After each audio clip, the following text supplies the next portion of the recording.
Abel Ferreira fora dos planos da CBF. Vídeo de hoje do canal do Nicola traz atualizações sobre a busca de Edinaldo Rodrigues para um substituto de Dorival Júnior. Preciso te atualizar também sobre um déficit recorde do São Paulo em toda a sua história. Já o Flamengo está de olho em Andréas Pereira, que já passou pelo próprio Fla.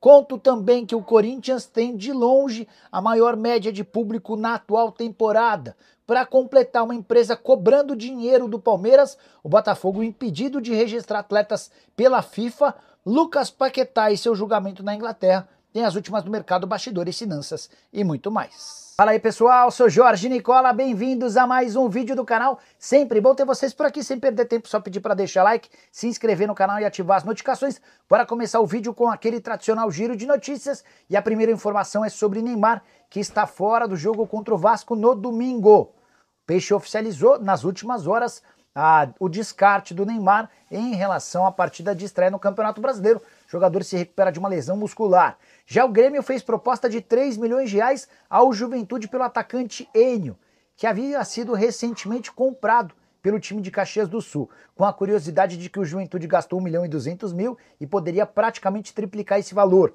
Contratação feita pelo Júlio Rondinelli, mas Juventude entendeu que não vale a pena negociá-lo por 3 milhões de reais e rejeitou a oferta do tricolor gaúcho. Por falar no Sul, quero contar que o Internacional zerou sua dívida com o Cruzeiro pelo Wesley e também renegociou um parcelamento com o Palmeiras pelo Bruno Tabata. Resta agora que o Colorado se acerte com o Flamengo pelo Thiago Maia. A dívida com o Fla é de 700 mil euros. Para completar o giro de notícias, contar que o Curitiba anunciou a contratação do volante Alisson, ex-Atlético, que chega por empréstimo até o fim da temporada. Já o Clube Atlético Mineiro ainda não aceitou a oferta do Fortaleza para a liberação imediata de Daverson. Centroavante de 33 anos de idade seria envolvido numa troca, com o Pochettino chegando à cidade do Galo, mas dentro do Atlético não há um consenso em relação ao meia argentino. Agora o Atlético precisa ser convencido com dinheiro por uma proposta do Fortaleza. Hora de falar sobre Lucas Paquetá, que é desde a semana passada julgado na Inglaterra. Existe a possibilidade dele ser banido do futebol, ou seja, nunca mais atuar profissionalmente. Essa é a pedida da Federação Inglesa durante o julgamento. Tudo porque o Paquetá é acusado de forçar 4 cartões amarelos em benefício de apostadores da sua família lá no Rio de Janeiro. Apostas que variavam entre 30 e 300 reais. Tem uma novidade importante. O Paquetá conseguiu que o técnico David Moyes, que trabalhou com ele no West Ham e hoje comanda o Everton, testemunhasse a favor do meio atacante brasileiro. David Moyes, por exemplo, vai lembrar de um episódio que aconteceu em uma das partidas com suspeita de cartão forçado. Foi num confronto contra o Bournemouth, que terminou empatado em 1-1. David Moyes vai depor e falar que o Paquetá havia pedido para não participar desse jogo, porque ele tinha negociações avançadas com o Manchester City. Acontece que o Moyes foi até o quarto do Paquetá e pediu para que ele fosse escalado, porque seria importante para o time.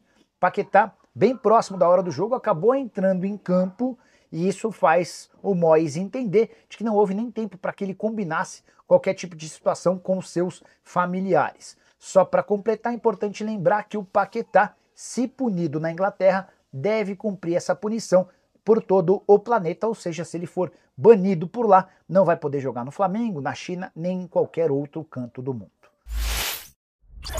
Hora de falar sobre o Botafogo, que está temporariamente impedido de registrar novos atletas, punição imposta pela FIFA nessa semana por causa de uma dívida botafoguense com o Guarani do Paraguai. A dívida é de 2.600.000 pela compra de Segovinha. Cansado de não receber a grana, o Guarani do Paraguai foi até a FIFA e conseguiu a condenação do Botafogo, que assegura que fez o pagamento nessa quarta-feira. Até por isso, é natural que depois que as burocracias forem cumpridas, o Botafogo seja retirado da lista de clubes punidos com o fair play financeiro, ou melhor, com o transfer ban. Esse transfer ban impede, por exemplo, que o Botafogo registre atletas, momento delicado da temporada, com a permissão de janela por aqui. Se essa punição seguir valendo, o Botafogo não vai poder registrar eventuais reforços. Só é importante lembrar que, apesar de ser uma SAF das mais ricas e que mais investem, o Botafogo de John Textor tem atrasado pagamentos para muita gente. São vários os empresários brasileiros e do exterior que reclamam da falta de pagamento. Botafogo que também andou atrasando alguns vencimentos, especialmente com luvas para atletas e com compras de jogadores de outros clubes. Hora de falar sobre o Palmeiras, que está sendo cobrado na justiça por uma empresa chamada Onverso. E essa pendência tem a ver com um acordo recentemente anunciado.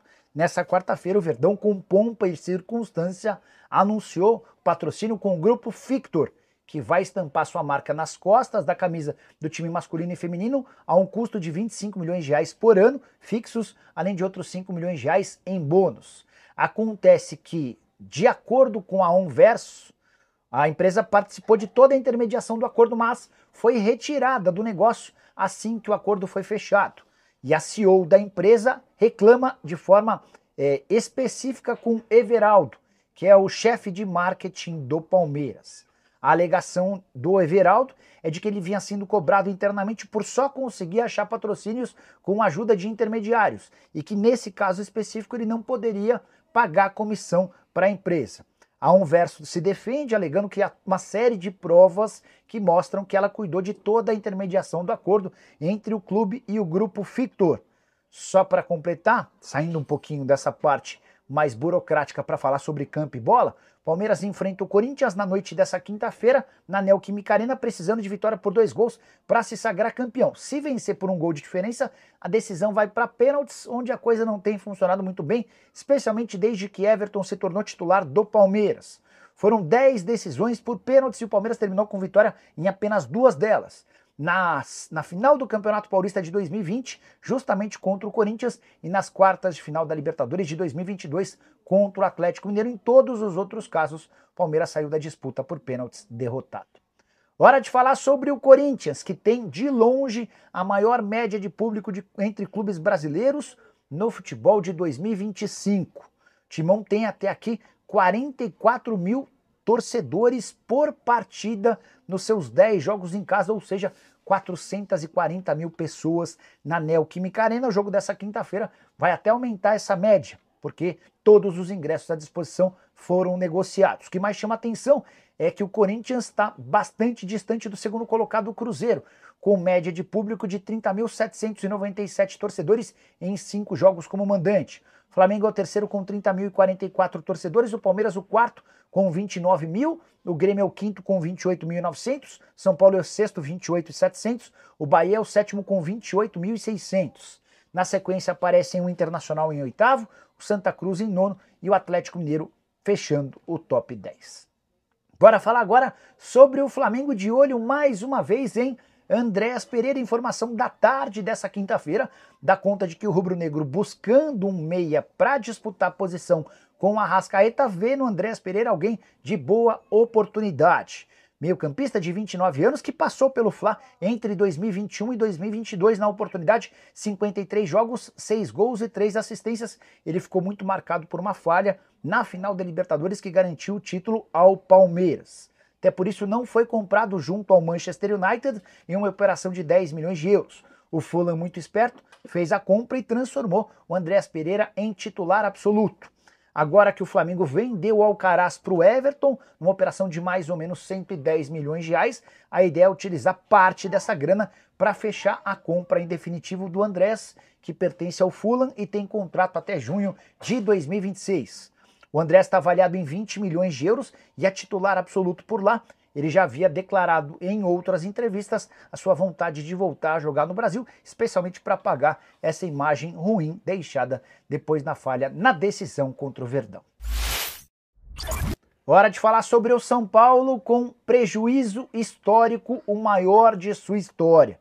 Nas últimas horas, membros do Conselho Deliberativo receberam números da temporada passada e o São Paulo, em 2024, registrou um prejuízo de 289 milhões de reais.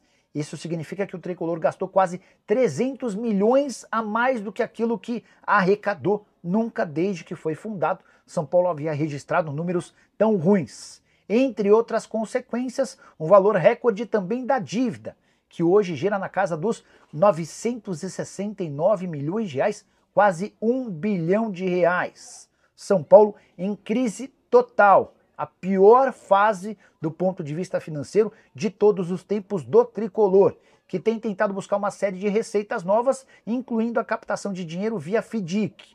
O acordo com Evangelos Marinax, que vai aportar cerca de 100 milhões de dólares num período de 5 anos, também pode ajudar a mudar essa drástica situação. É também por isso que o São Paulo não contratou jogadores com compra de direitos econômicos nessa janela de janeiro. Vai ser assim na metade do ano e também na janela de janeiro de 2026. Só para arrematar, com todas essas alterações, o São Paulo afirma a seus conselheiros que projetam superávit de 44 milhões de reais no ano de 2025. Mas, a julgar pelos últimos anos, não dá para imaginar algo positivo. Tricolor, no período de 2021 a 2024, acumula um déficit de 429 milhões de reais. Foram 289 milhões de prejuízo no ano passado, 62 milhões de prejuízo em 2023, superávit de 37 milhões em 2022 e um outro prejuízo de 106 milhões de reais em 2021. Bora fechar o vídeo para falar sobre seleção brasileira e a busca do presidente da CBF, Edinaldo Rodrigues, por um substituto para Dorival Júnior. A CBF já se decidiu por um técnico estrangeiro. Estão descartados nomes como Mano Menezes, como Rogério Ceni e por aí vai. Qualquer treinador brasileiro que você pensar, Renato Gaúcho, Tite, nenhum deles faz parte da lista de possíveis alvos. A opção é por um treinador estrangeiro. A ideia do Edinaldo é não fazer mais testes, até porque as experiências com Dorival Júnior e Fernando Diniz foram extremamente mal sucedidas. E aí que começam a surgir outros nomes: Carlo Ancelotti, Jorge Jesus e Abel Ferreira. O nome do Abel a gente pode riscar do mapa. Consegui apurar com pessoas próximas ao Edinaldo que o treinador do Palmeiras não faz parte dos planos. Apesar de ser estrangeiro e extremamente vencedor no futebol brasileiro, a avaliação interna é de que ele não oferece o pacote que a CBF precisa, do ponto de vista tático, mas também comportamental. Vale a lembrança de que antes de contratar Dorival Júnior, o Abel já era uma alternativa, mas nem sequer foi cogitado pela CBF. Pois bem, Carlo Ancelotti é o plano A. O técnico italiano do Real Madrid foi consultado nas últimas horas e acenou com um sim, mas ele disse que não pode assinar um pré-contrato e que o Brasil precisaria esperar até o fim do Super Mundial de Clubes, que acaba em julho. Com um detalhe importante: sem a garantia de que em julho ele toparia se mudar para a seleção brasileira. E é isso que faz com que Jorge Jesus vá ganhando chances, especialmente porque o técnico português do Al Hilal adoraria trabalhar na seleção e já deixou claro que abre mão da disputa do Super Mundial de Clubes pelo time saudita para comandar o Brasil na data FIFA do mês de junho, quando o Brasil enfrenta fora de casa o Equador e dentro de casa a seleção paraguaia.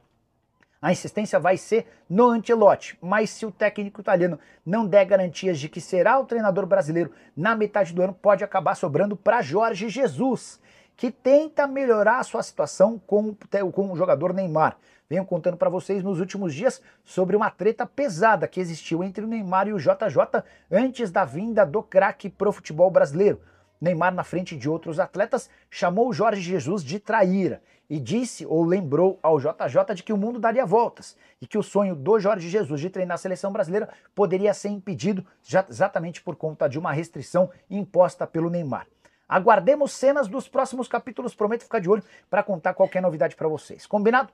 A partir das 7 tem live do Nicola para responder as perguntas. Não esquece, abraço, deixa like, se inscreve no canal, tchau. Torcida do Botafogo em êxtase. John Testor surpreende e anuncia novidades chocantes. Fala torcedor alvinegro. Você não vai acreditar no que está acontecendo nos bastidores do Botafogo. Uma bomba foi anunciada recentemente e está deixando os torcedores simplesmente loucos. Algo que pode mudar o destino do Glorioso. Mas antes de revelar essa informação de cair o queixo, já chega deixando o like, se inscrevendo no canal Glorioso News e ativando o sininho para não perder nada. Porque, meus amigos, essa notícia promete incendiar o futebol brasileiro. Uma movimentação de peso nos bastidores do Botafogo está pegando todo mundo de surpresa. O torcedor está enlouquecido com essa novidade, e as redes sociais simplesmente foram abaixo. A diretoria do Fogão, liderada por ninguém menos que John Testor, está preparando um golpe de mestre que pode mudar os rumos do clube na temporada. O técnico Renato Paiva já teria dado o aval e está completamente empolgado com essa possível chegada.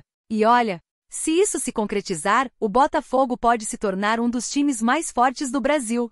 E aqui vem o detalhe mais insano dessa história. Nos últimos dias, um nome começou a circular com força dentro do clube, e os torcedores imediatamente foram à loucura pedindo que a diretoria haja rápido. Esse nome é nada mais, nada menos do que Vitão, o talentoso zagueiro do Internacional. Sim, meus amigos. A diretoria do Botafogo está envolvida em tratativas para trazer esse jogador que pode ser uma verdadeira peça-chave no elenco. O setor defensivo do Fogão pode ganhar um reforço de peso, um jogador jovem, talentoso e com experiência internacional. John Testor está de olho e quer fechar esse negócio o quanto antes. Mas agora vem a grande questão: será que o Inter vai liberar? O jogador é visto como uma peça importante no elenco colorado, e a diretoria do Internacional não vai facilitar essa negociação. No entanto, o Botafogo está disposto a fazer um esforço para ter Vitão no elenco de Renato Paiva. Torcedor, o que você acha dessa possível contratação? Será que o Fogão consegue trazer esse reforço bombástico para a temporada? Deixe sua opinião aqui nos comentários e já aproveita para se inscrever no canal Glorioso News, ativar o sininho e compartilhar esse vídeo com outros botafoguenses. Fique ligado, porque qualquer novidade sobre essa negociação você vai saber primeiro aqui.